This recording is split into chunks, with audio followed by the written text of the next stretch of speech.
What's up, guys? I'm Matt Nuzzo. We're here at the Real flagship store to talk to you about kitesurf boards. There's a ton of people getting on kitesurf boards because they're so much fun to ride. I want to run through the different styles of boards, give you some real basics to try and figure out which kitesurf board is going to be right for you. So we've got three categories of kitesurf boards. We've got light wind, hybrid, and performance kitesurf board. I just brought out a tiny selection of boards that we sell here at Real, just so you can kind of see some of the shapes and differences. The easiest one to recognize is going to be light wind. For light wind, we're going to show you the Gnash Fish.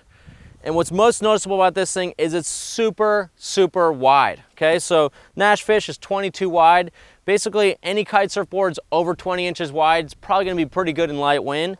Also, it's got a really, really flat rocker line. So someone that's going to be using this kitesurf board is going to want to be someone that's going to be looking for, is going to be chasing the light wind, is going to be in under 20 miles an hour wind pretty regularly, as well as someone's going to be in predominantly small waves. The pros of this board is that it's going to work really, really well in light wind. It's going to have a lot of drive upwind. The downsides of a light wind kitesurf board is because it's so wide, it's going to be kind of stiff on the turning, and it's also, once you get into a wave that has a little bit of push to it, it's going to feel really, really big and kind of race out in front of the wave. So light wind kitesurf board, you want to be targeting this for light wind conditions. Pretty self-explanatory.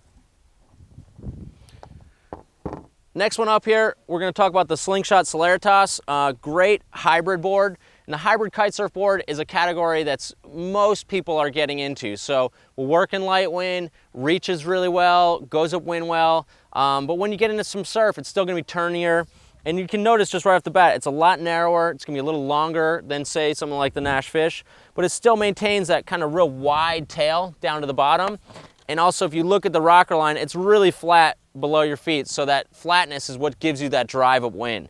So you want to make sure that you know, if you're getting into a hybrid board, again, there's a ton of different products in this category, but the hybrid's going to be good. Like if your first kitesurf board, you're not sure what to get, hybrid is going to normally work great for you because you can ride it in the waves, you can ride it in flat water, it does pretty well in light wind.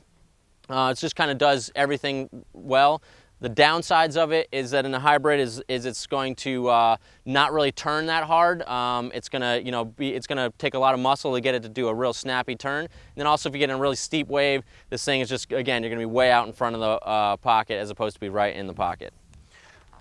All right, the final category, we've got a few boards here. We're looking at the performance kitesurf category. Brought out 3 different boards just to show you kind of, there's a huge variety of performance kitesurf board. We've got the Liquid Force 510, it's a production kitesurf board, the Roberts Hydroflex IL, and then the Rawson Boombox. Both the IL and the Boombox, these are custom.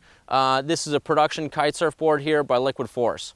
So what makes a performance kitesurf board?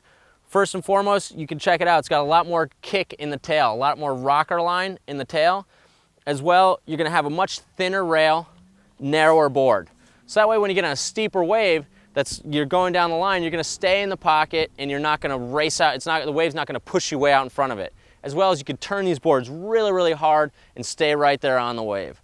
So when you're picking out a kitesurf board for what you're looking for, easiest thing is, what conditions am I riding in? Am I riding in light wind? Am I riding in some surf, some flat water, just all around? Or am I definitely going to be chasing waves and want a good board for that?